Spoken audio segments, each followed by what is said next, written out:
Just a friendly reminder, CCR Weekly is a variety show where we will talk about the news that is currently going on, as well as topics in the Bible that people really want to know about. If you are here just for the Bible topic, I completely understand. However, I do ask that you be patient with us as we get through the news, because we are watchmen on the wall, and Jesus commanded us to watch, and that is what we want to help you do as well. So we will get to the biblical topic, but we are going to save that for last, as it is the most crucial and important topic that we have. Thank you so much for all your support and your patience, and we look forward to hearing from you in our live chat. God bless you all, and we'll talk to you real soon. Never forget that none of us can go through this walk alone. We are a body, and as a body, we just want to say thank you to every single one of you that tune in every week to watch us both live and after the fact.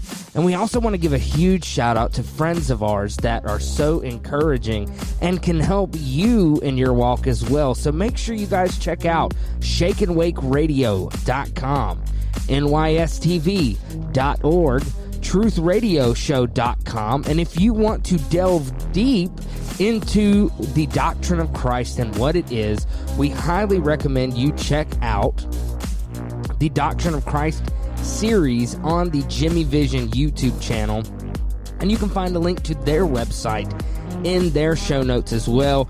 Tons of resources for you at all of these places. Make sure you guys check out fojcradio.com for tons of stuff that just delves into the Bible front to back, and they have tons of resources that can help you as well. Thank you so much for all your support, and God bless every single one of you.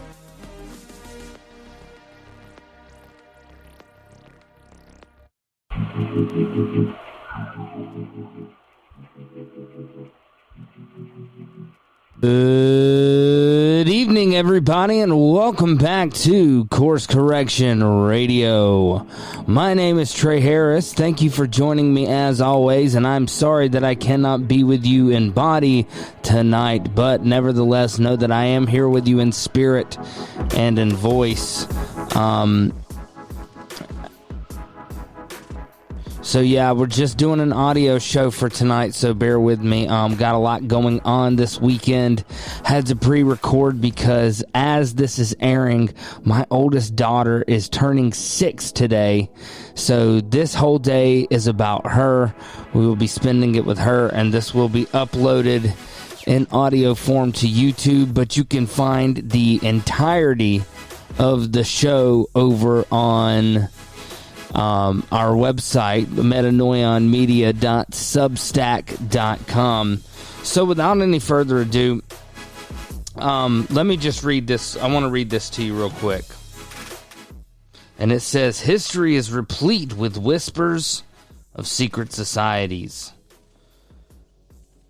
Accounts of elders or priests who guarded forbidden knowledge of ancient peoples. Prominent men meeting in secret who directed the course of civilization are recorded in the writings of all people. The oldest is the Brotherhood of the Snake, and also called the Brotherhood of the Dragon. It still exists under many different names. The Brotherhood of the Snake is devoted to guarding the secrets of the ages and to the recognition of Lucifer as the one and only true God. If you do not believe in God, Lucifer, or Satan, you must understand that there are great masses of people who do. And that's kind of what I want to talk to you about tonight. And you may ask, what does this have to do with tonight's show? And I want to read this verse to you real quick. So, let me pull it up. Give me just a second.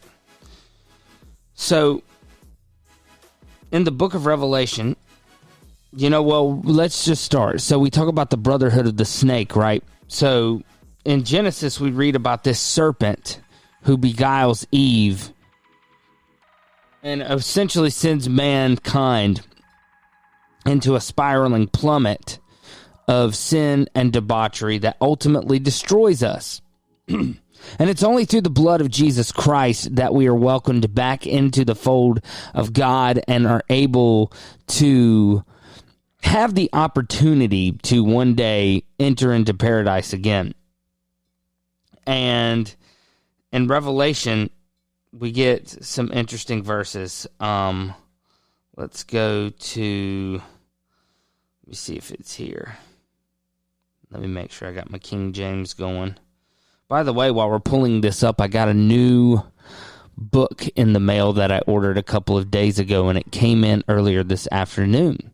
And that book is called Demonology by His Majesty King James I.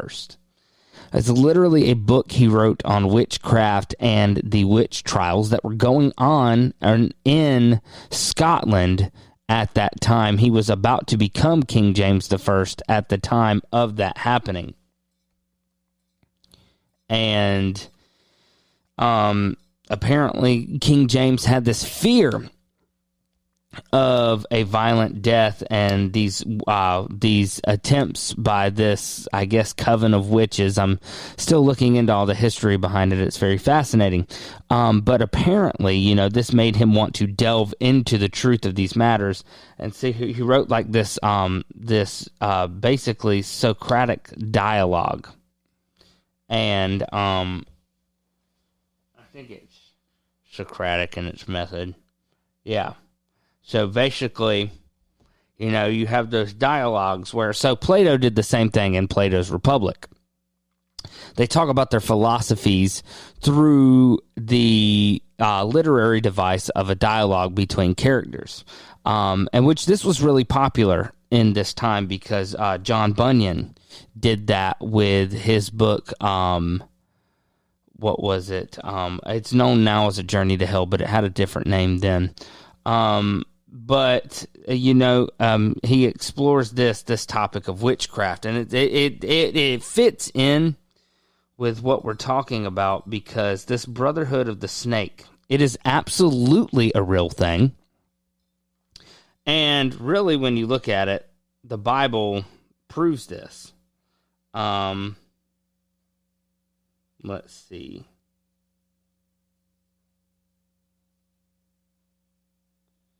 So maybe it's here. Yeah. So Revelation chapter 20, starting in verse 1, and I saw an angel come down from heaven, having the key of the bottomless pit and a great chain in his hand. And he laid hold of the dragon, that old serpent which is the devil and Satan, and bound him 1,000 years, and cast him into the bottomless pit, and shut him up, and set a seal upon him, that he should deceive the nations no more till the 1,000 years should be fulfilled, and after that he must be loosed a little season. And so you may be asking once again, how does this tie into the secret society thing? And understand, one thing you have to understand is that we are currently in the millennial reign of Christ. Because what did Jesus say when he said, one of the things that happened at the crucifixion was the bruising of the head of the serpent, right? And that was the devil being bound for quote 1,000 years, which literally just means a time of uncertain affinity. Is literally what the word there means in the Greek when you look it up in Strong's Exhaustive Concordance. So look at this, and it says, and I saw, this is Revelation 19:19, and I saw the beast and the kings of the earth. So here's the beast, who we know is reigning with the power of Satan, right? I saw the beast and who the kings of the earth and their armies gathered together to make war against him that sat on the horse and against his army. And the beast was taken, and with him the false prophet that wrought miracles before him, with which he deceived them that had received the mark of the beast and them that worshipped his image. These both were cast alive into the lake of fire burning with brimstone, and the remnant were slain with the sword of him that sat upon the horse. This is the rider on the white horse. This is Jesus Christ. Which sword proceeded out of his mouth, and all the fowls were filled with their flesh. So, understand that there is this ancient entity known as the serpent. We know him as Satan. Now, depending on where you're at, you may know him also under the name Lucifer. I personally do not believe that Lucifer and Satan are the same beings, because Lucifer has a father according to Scripture. He is Lucifer, the son of the morning. That word morning there in the Hebrew is the word shachar. The word shachar is also the name of a Canaanite deity. I believe that Lucifer was in fact what we know as a Nephilim. Now, That's all an aside point right now. I believe that's important for spiritual warfare, because it's important that you know who you're dealing with. Now, but when we talk about this serpent, understand that this serpent has had a cult following throughout the existence of our modern world. And it started with Cain. And you can find this all in the Genesis 6 Conspiracy by Gary Wayne. He does a great job. But that, by the way, that quote I read you earlier, that was from, what page was it? That was from page 68, chapter 2 of Behold a Pale Horse by William Cooper, to the chapter entitled Secret Societies and the New World Order. So there is interesting...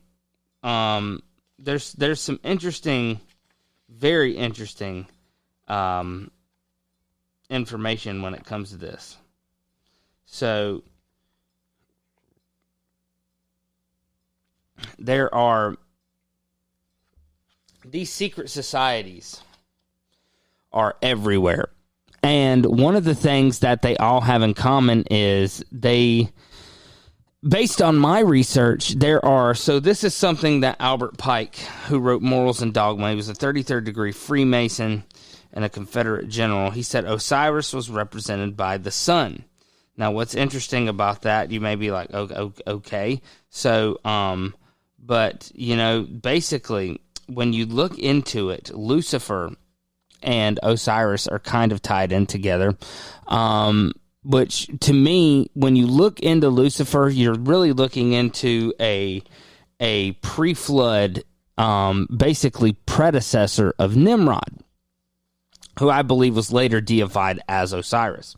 Now, with Albert Pike, one of the things he talks about is that this serpent is this ancient wisdom. You can find that, I believe, in Morals and Dogma.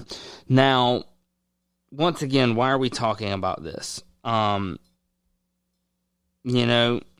think it's important to understand that each and every one of us are affected by this in everyday life. One of the other things that this book talks about is, let's see if I can find it. So it says this is page 71 of Behold a Pale Horse. The most important of all these ancient groups is the Brotherhood of the Snake, or Dragon, and was simply known as the Mysteries. The snake and dragon are symbols that represent wisdom. The father of wisdom is Lucifer, also called the light bearer. The focus of worship for the mysteries was Osiris, another name of Lucifer. Osiris was the name of a bright star that the ancients believed had been cast down onto the earth. The literal meaning of Lucifer is bringer of light. After Osiris was gone from the sky, the ancients saw the sun as representation of Osiris, and more correctly, Lucifer. So, let's see. But here's where I really want to get into it is... Let's see. So the initiated elect communicate directly to gods, who communicate back to them. Now, of course, we know these, quote, gods that they are speaking to are fallen powers. We wrestle not against flesh and blood, but against principalities and against powers. That's Ephesians chapter 6. And that's very important. This is why I say it all affects us directly, not only on a spiritual warfare level, but I'm going to show you something very, very fascinating. So it says, the masses sacrifice their lambs on an altar facing a stone idol that can neither hear nor speak. The elect are given the knowledge of the mysteries and are illumined and are thus known as the Illuminati, or the illuminated ones, the guardians of the secrets of the ages.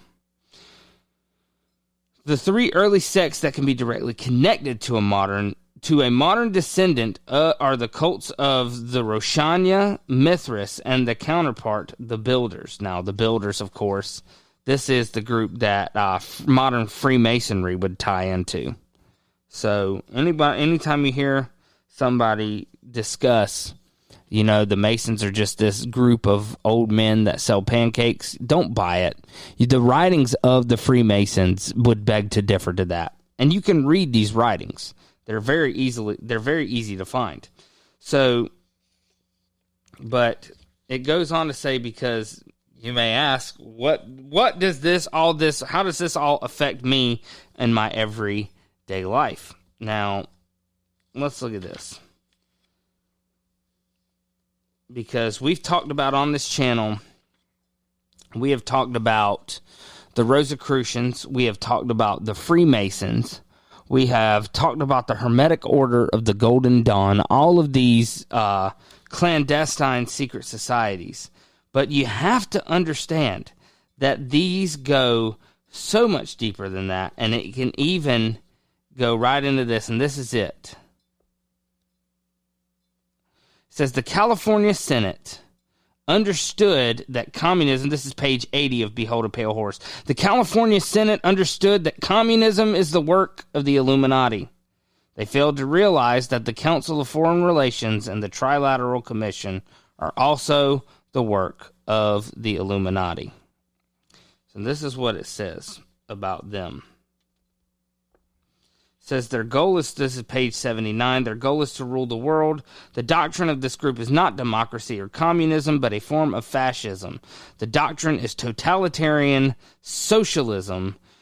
And, basically, let's look at it this way. How many times, and we've talked about it on our weekend news bulletins in the past. Those are still on YouTube. You can find them. We talked about how one of the health ministers in Australia slipped up and talked about the New World Order. George Bush Sr. has a very famous speech referring to the New World Order. Many of you may be aware, many of you may not, that President Biden in one of his recent speeches just talked about a New World Order. This is not a conspiracy theory. This is actually what we want. And this, you can look at it worldwide. They're not hiding it. They are pushing for a totalitarian socialism in almost every major Western culture now. Look at Canada. Look at the United States is really trying to push for that. Australia is pushing for that. And that's really kind of where I want to focus in on tonight, because there are so many ties between Australia and the United States. And what here's the reason this is so important. This is the Brotherhood of the Serpent that is pushing for this, right? And we know that the goal of the Brotherhood of the Serpent is to get their Hiram on the throne. We talked about this in, I believe it was CCR Weekly number 9, maybe. I think it was number 9. We talked about Hiram and how he was basically the Masonic idea of Hiram, or the Master Mason, as the capstone of the pyramid, which, the capstone would be the all-seeing eye that's on the back of your $1 bill. That's the Antichrist. And what this Brotherhood of the Serpent they want to put their highest initiate on that level, and that's going to be the beast that we read about, that is going to have the kings of the earth following them. Guys, this is it is a conspiracy, but it is not a conspiracy theory. It is a conspiracy fact that is backed up by the scriptures, and you need to understand this, because these are the things that you, as a Christian and a follower of Jesus Christ, need to be praying against. Now, and look, this ties into the church too, so we're going to look at this, and this is If it's going to feel like we're switching gears here, but I promise we're not. So this came out, this article is from Crikey News, which is an Australian independent journalism group, and it came out March 23rd, 2022. So like within the last week or two, and I've been meaning to talk about this for a while. I've been so busy, so I apologize, but we're going to get into all of it tonight. So Hillsong's Church, this is an exclusive. Brian Houston resigns from Hillsong Church in wake of allegations. Now, I'm not sure how many of you are following the story, but I've been trying to keep an eye on it, especially, with the whole debacle with Carl Lentz. We covered that on an old episode of Course Correction Radio, and you can find that in our YouTube archives as well. You can also find it in the archives on metanoionmedia.substack.com. So this is what the article says. It says, Hillsong's church founder and longtime global pastor Brian Houston has resigned following revelations in Crikey late last week that two women had complained about his behavior. The announcement was made at a special crisis meeting of a Hillsong staff called at short notice this morning of March 23rd, and exclusively flagged in Crikey's midday edition today. The incident occurred in 2013 and 2019 and involved allegations that Houston behaved inappropriate with female members of the church. It is understood that Houston, whose father, Frank, founded Hillsong, submitted his resignation at 4 a.m. this morning prior to the meeting of the church's Australian board. At Hillsong's Sydney headquarters, senior pastor Phil Dooley, who has stood in for Houston from early this year, relayed a message to all the staff from Hillsong's Global and Australia board. So basically, if you haven't followed what's been going on, Brian Houston stepped away in the past year or so, I believe, from being the active leader of Hillsong to fight the legal battle that he's in, because he was indicted, I believe, or he was arrested, I should say. He was arrested for failing to report his father's abusive actions against, basically his father had committed some sexual acts against some minor males. So, and I don't want to go into too much detail there, but I think you can catch the drift there. So there were some heinous things that Brian Houston's father did, and allegedly Brian Houston Brian Houston failed to report it in order to protect his father. So, and look, I'm not getting into that today. You guys can, read that up on your own. But now he's fully stepped down because it's come to the attention that there was an incident with some inappropriate text messages in 2013, and in 2019 there was an issue where there was like a Hillsong conference or something like that, and like everybody was in hotel rooms and there was alcohol involved, and according to the sources, Brian Houston had mixed some sort of anxiety medication with alcohol, ended up in a woman's room for 40 minutes, and nobody, including, according to the story from Houston and the lady, nobody knows what happened, not even them. Now, that is entirely problematic for anybody, let alone, a pastor of a major church that's always in the spotlight, and has already had some issues with sexual scandals in the past. Now, there's also this article that has just come out, because, when it rains, it floods with things like this.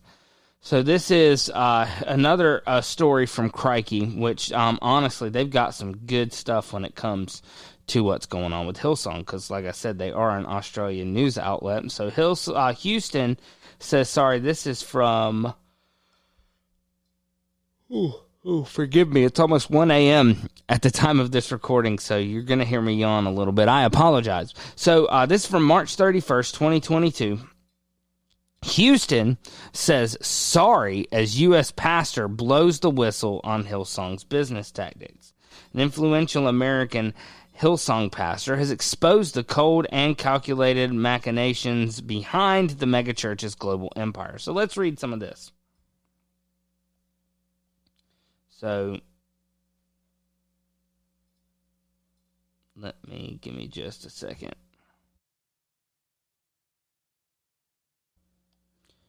All right, so this is, like I said, this is what the article says. Disgraced Hillsong founder Brian Houston has sent an email to Hillsong Church members apologizing for his actions amid extraordinary revelations of the church's ruthless business practices in the United States, including imposing non-disclosure agreements on pastors as it enforces secrecy around its operations.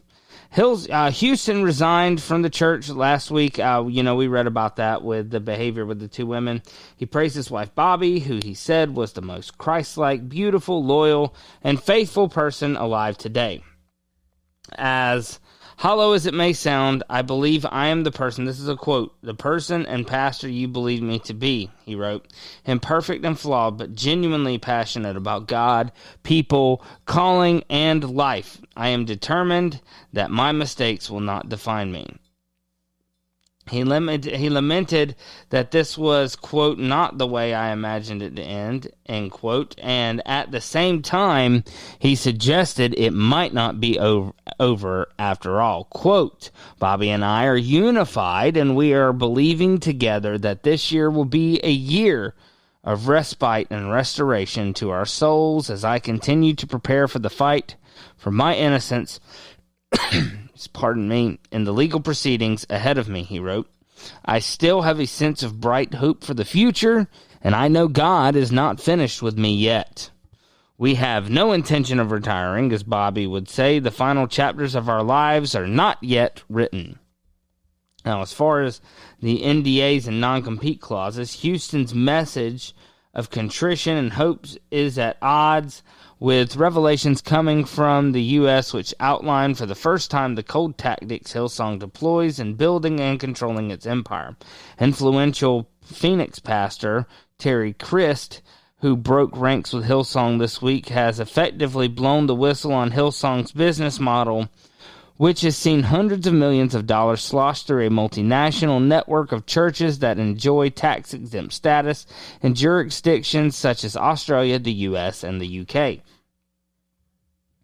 He also detailed the lengths Hillsong went to exert control over individual churches in the face of moral and financial scandals. Christ revealed that senior Hillsong pastors were suddenly asked, that's a quote, recently to sign non-disclosure agreements and non-compete agreements.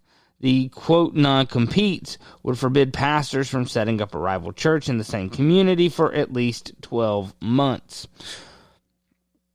Which, by the way, is something that, profit-driven businesses do. I've been in several non-compete clauses in my professional career. It's fairly standard stuff for profit-driven businesses, but we're talking about a nonprofit organization, a tax-free exempt organization. That's very strange. So Chris said Hillsong had refused. He said, quote, some of us couldn't do that in good conscience. Chris said Hillsong had refused to allow his church to set up a local board of governance, which included one or two non-Hillsong pastors, quote, for the sake of accountability by non-vested pastors who had nothing to lose by speaking truth to power. This was to protect his church against, quote, scandals and lawsuits. He had been told Hillsong had an all-or-nothing position on the negotiations. We had to allow the global board to govern our church and to own our properties, or we had to leave.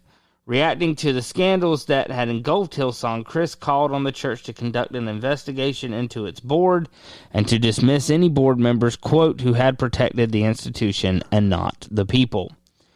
We have to get it right, and when secular corporations are more transparent than the church, and when secular boards hold their employees and boards to a higher standard of accountability, we have failed, Chris said. Now, this is where, in my opinion, and this is my opinion, so take that for whatever it's worth, but this is, in my opinion, where we start to see some of those secret society behaviors going on in Hillsong. Now, with that in mind, this is something I want to read you real quick, because Hillsong, if you are familiar and you understand some of the criticism that comes from those who know of occult symbolism and things like that, this is from coercioncode.com. This is from back in 2017. So this has been a minute. And this is what it says. This is the headline. Hillsong conferences are opening occult portals, stargates, and doorways. Now, here's what I need you to understand about stargates. Stargates is, so if you've ever seen the movie Stargate, literally what it is it's just this ring that opens a wormhole from one side of space to Earth. Now, for those of you who have been following me for a while, I do not believe in the modern accepted version of space. I think it's a lie. The Bible does not describe what NASA describes. It doesn't. The Bible says the exact opposite. You know, NASA says that we rotate around the sun, but the Bible says that the sun was placed into the sky, for days after the earth was created. The Bible says that when Joshua commanded the sun to stand still, that, the sun stood still, not the earth stopping to rotate. Those are just a few of the things. But understand that when you're dealing with a stargate, you're literally dealing with what we would consider an interdimensional doorway. Now, for some of you guys that are listening, that's going to be hard to accept, but understand that these things appear in the Bible.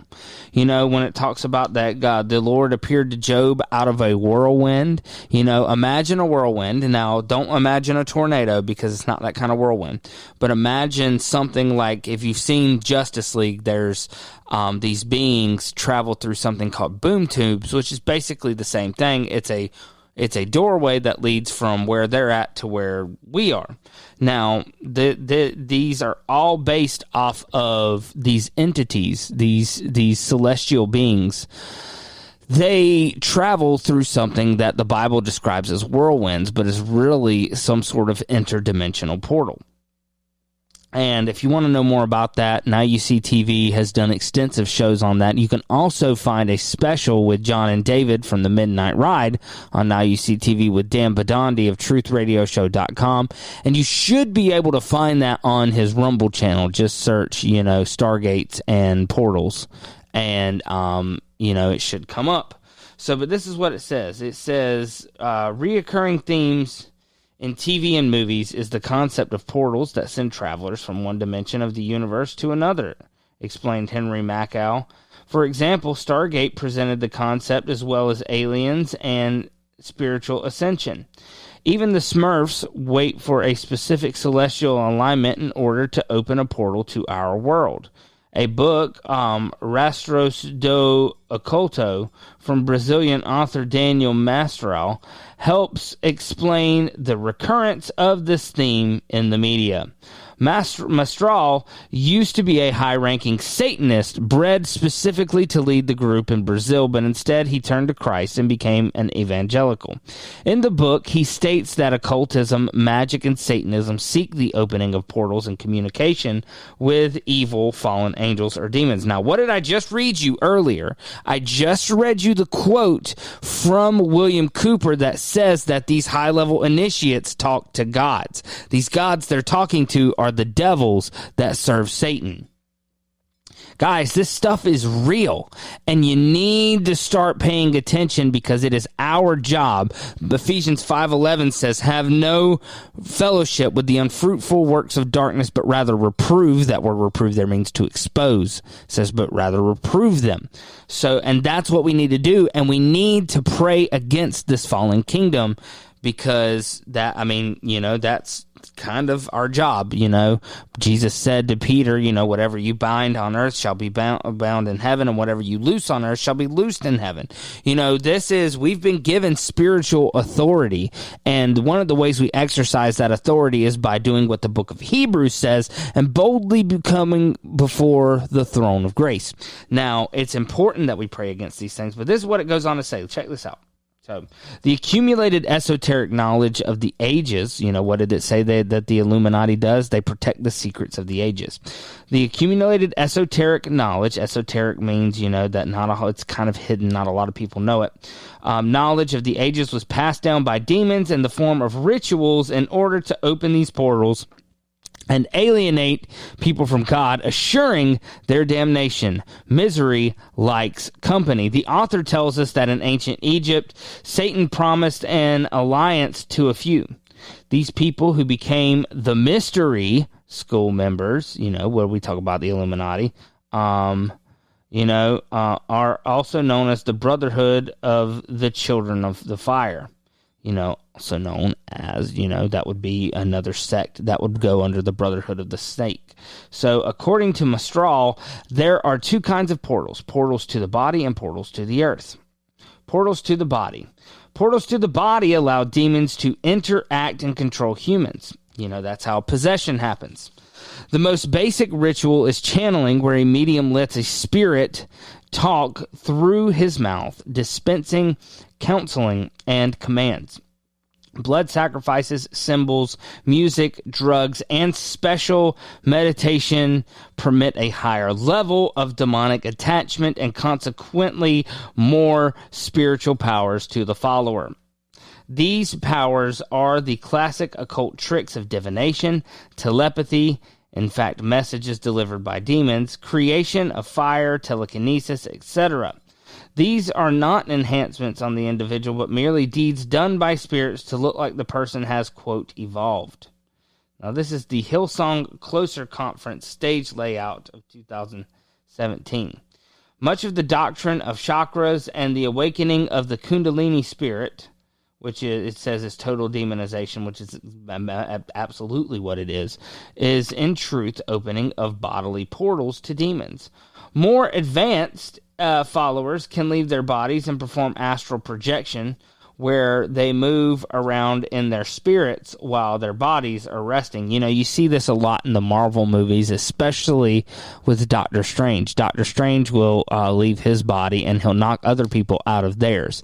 Now, astral projection is probably one of the most damnable things that people can do. It's so dangerous, and you can absolutely lose your soul doing it. So dangerous. But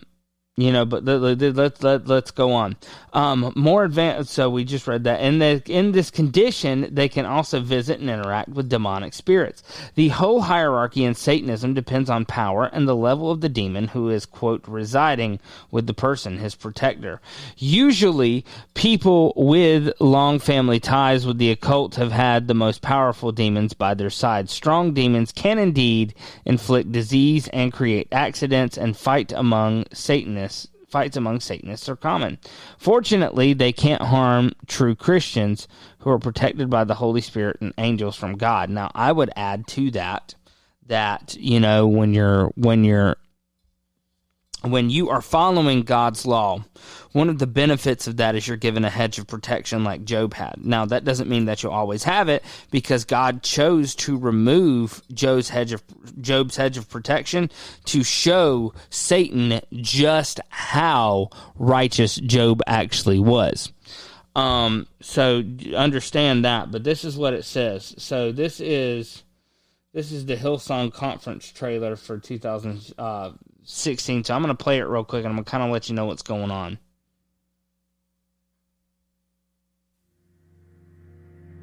It says, "Thy kingdom come."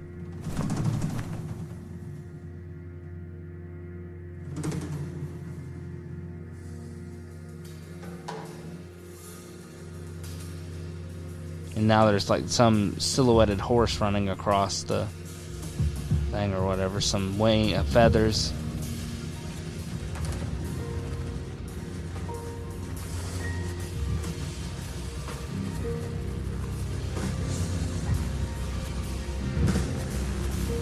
Some roses. Just a lot of flashing stuff. It's really weird.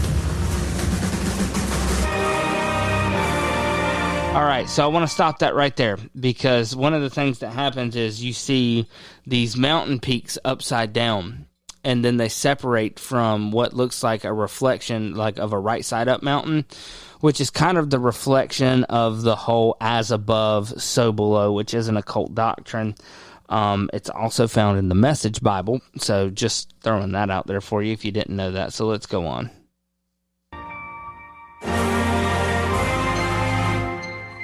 And some more as above, so below. Alright, so yeah. Yep. So, I'm going to leave a link in the show notes so you can watch this. But right there, what just happened, so like I said, there's this. So I want to describe to you what is on the screen. So their viewing screens are so strange, because what you have is you have this circle stage, and then behind this is kind of the arch with a screen, right? But, you know, when you go into a stadium, there's normally the square, you know, pretty common square screens, but not these. These are giant circles that really do look like stargates or portals. And so, which honestly, in and of itself, you could really and truly push that off as a coincidence. I would just say, if you haven't looked into the satanic ritual that was the Travis Scott concert last November 5th, yeah, look into that, and that'll kind of give you a basis of why this is, you know, that kind of, why there's some correlation there. So let's go on. Oh, so we got some more as above, so below, and reflecting things going on here. Buildings separating like in the mirror dimension of Doctor Strange. Like a kaleidoscope effect. Somewhat like people that I guess are supposed to be angels. Horses again, more kaleidoscope.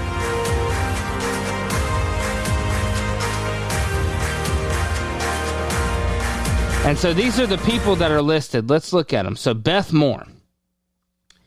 And Beth Moore could be her own entire show. Craig Groeschel, which, by the way, if you don't know who Craig Groeschel is, Craig Groeschel was the first pastor to hold a service in the metaverse. Let that sink in if you're not familiar with the metaverse. We did an entire show of how that is related to the occult, and how there is, at least through what could be predictive programming, I believe that they are at least at some point wanting to sacrifice people to their mother god, Astaroth, because you can see it in the Omicron video game, which basically is very much the premise of that game is people go into a virtual reality world, and there's this entity known as Astaroth that is feeding on their souls. Now, you can find that in our Ancient Alchemy episode, which I highly recommend you watch. It's one of our most popular episodes, and quite frankly, it is one of the most detailed episodes we've ever done. So let's go on. Sydney, London, USA, the three big places that are all heavily tied together.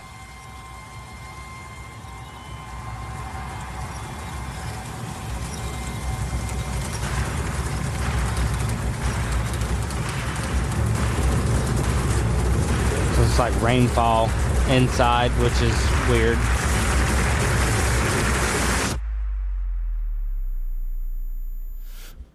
So there was a cross that flashed within a cross. There was so strange stuff. I mean, there was a person holding a beam of light, which honestly reminds me of the Lightbringer.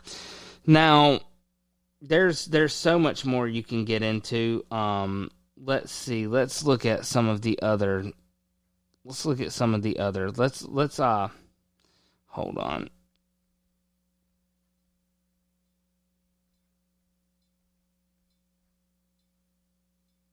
So let's just look up Hillsong occult symbolism and look at some of the pictures that come with this stuff, because I'm telling you guys, this stuff is just incredible what they look at. So like, here is a Hillsong stage, which it's looking up. It looks like it's in an outdoor amphitheater. Now you have that, that kind of what looks like a covered wagon arch outside. And then inside that is a horizontally shaped ring right above that. Like that all the lights and stuff would be mounted inside. But then you come down and then the background, and you'll see this a lot in Hillsong shows, is a pyramid. Now, most people will just throw the pyramid off, but the pyramid is absolutely an occult symbol. The pyramid so if you're not familiar, the pyramid is used so Plato, when he was initiated into the highest orders of the secret societies and the Brotherhood of the Snake, had to be locked in the Great Pyramid of Khufu. Aleister Crowley did the same thing and actually communed with beings inside, according to his own testimony, communed with beings inside the Great Pyramid of Khufu, and they're received a bunch of occult knowledge. Manly P. Hall talks about the pyramids and how they're connected to it. So, but here's another one. So this is an inverted triangle with a woman inside, which is strange. This is a picture of the Hillsong. This is the caption underneath says Hillsong album Dirt and Grace, more Illuminati symbolism. And what it is it looks like kids set up on what is a checkerboard. Some are in yellow, some are in white, but the black and white checkerboard is actually the floor that is used inside the Masonic Lodge, which, by the way, is every lodge is a temple, if you didn't know that. Here, and this is actually a beef that I have with so many Christian organizations. So here's more of that kaleidoscope, reflecting, where the top and the bottom are basically the opposite of each other, that kaleidoscope effect. It's as above, so below, as I said. And in the middle of it is the, I guess, the Valknut symbol, which is basically a pagan witch symbol. It's commonly used for the Trinity. You'll see it on the earliest editions of the New King James Bible. But it is a pagan symbol, 100%. So here is a Hillsong Young and Free video. It's for peace, and it literally has a woman dressed in scarlet like she's the whore of Babylon.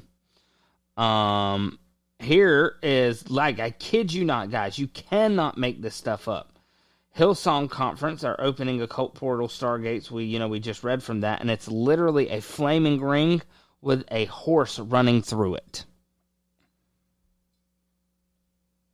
And to those who may not understand how portals and stargates and all of that work, you'll just shrug it off. But I'm telling you, these symbols mean things to people.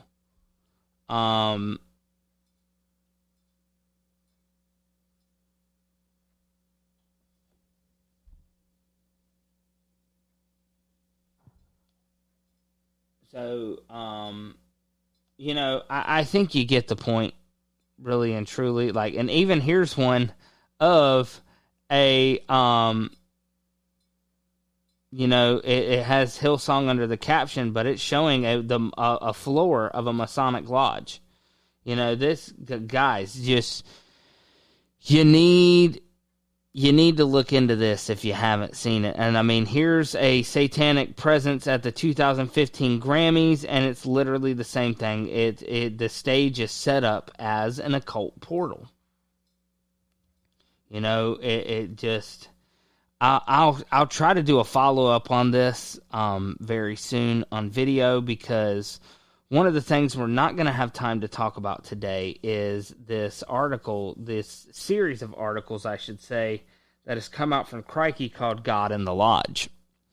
And the whole series is the ties of Brian Houston with the Prime Minister of Australia, the one that's behind putting people in internment camps and like leaving them there and like denying them, they can't get out for like a certain amount of time.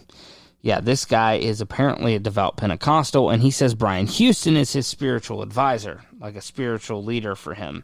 So, the guys, they're just the amount of just the weirdness that is going on.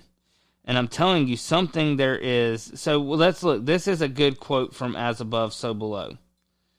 So it says, ultimately, reflections or mirrors lie at the very heart of the Illuminati system. Mirrors and reflections play critical roles in the formation of reality. For instance, when we view the moon, which is a symbol of the occult, is stronger than the sun because its light can still shine during the day when even the sun reigns supreme. And what's interesting is the picture they have is the white Jehovah and black Jehovah seal of Solomon that was drawn by Eliphas Levi, who was a Satanist and an Illuminati member. Here is As Above, So Below. This one has the all-seeing eye and the pyramid.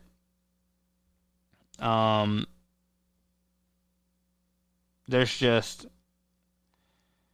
guys, like I said, if this doesn't make sense to you, you need to look at it. If you want to know another thing of As Above, So Below, the reflecting pool with the Washington Monument, there's another one, which, by the way, that is a good, hey, one of the pictures that comes up when you look this stuff up is the Jim Duke Perspective, another fellow show over on shakeandwakeradio.com. We have the honor of being able to follow after the Jim Duke Perspective quite a lot on Shake and Wake Radio. So, yeah, very grateful for our friends over there. Annie is family to us. So, Annie, God bless you. We love everything you're doing, and, just keep fighting. You're doing a great job. So, I do want to read, let's just look at a little bit of this before we go on. Let me see if I can find it. So here's just a little bit of God in the Lodge. I'm going to play, hopefully I won't get in too much trouble for this. Guys, this is not my intellectual material. I need to point that out. This is from Crikey. He's the Prime Minister chosen by God. So this is just a promo for their God in the Lodge series over at Crikey. We're going to play a little bit of it real quick just to give you kind of an idea of what it's about. I have always believed in miracles. He's the Prime Minister chosen by God. Scott Morrison even told his pastor 15 years ago. So I remember having breakfast with him and he said, Joel, I really feel like this is what the Lord wants. Calling me into politics. And wants me to become Prime Minister maybe one day. It means I'm going to have to leave here and go somewhere else to try and get another seat in a different city. And the man he replaced in Parliament, his family knew too. It's also true to say that my wife Judy believed he was called of God to replace me, which is known within our family. I remember him saying, use what God has put in your hand to do what God has put in your heart. This is a story about the Prime Minister, politics, and the power of Pentecostalism. A Crikey investigation which reveals the true political reach of Scott Morrison's mentor. And right there it shows a picture of Brian Houston. Now listen to this. Senators from the United States of America. Welcome Senator Jerry and Robbie Moran, Senator John and Kimberly Thune, Senator James and Cindy Langford, Senator Richard and Brooke Burr, and our senators especially. I would love to give a special welcome. Now, I just have to point out Senator Richard Burr, that's one of our senators here where I live. I find that just highly troubling. Now, listen to this. To Senator Tim Scott from South Carolina. 5 high-powered Republican senators, the cream of Washington's conservative Christians, all under the Hillsong roof. behalf That- of our that- senior that's a pastors, huge Brian and problem. Bobby Houston, we'd like to extend our warmest welcome. Politics, church, and Scott Morrison. The Prime Minister has broken the model of politics in Australia. It's time to ask, who does Scott Morrison really account to? You can find our investigation, God in the Lodge, at crikey.com.au. So, as far as I can tell, this is a critique of the separation of church and state. I'm like I said, I'm still looking into this. I'm trying to understand the angle here, if it's pro-lodge or, not pro-lodge, but I've only read a couple of articles, and there's like 10 or 12 in the series. So that's what I'll be spending my week doing, is looking more into this, and we're going to be doing a heavy follow-up on this, pulling up some of those old clips of the New World Order, and, tying this into the New Age movement that is spreading through American conservatism, which, as you just saw, or just heard rather, is heavily tied into the Hillsong movement as well. And to me, that's troubling, because all I can see here is the rise of the Brotherhood of the Snake. Guys, some helpful resources if you want to know more about this stuff and how it ties into, the biblical worldview. Maybe not so much Behold a Pale Horse for the biblical worldview, but this is more classified documents and things like that to give you kind of an understanding of the physical plane of, conspiracies, the secret government, shadow government, things like that.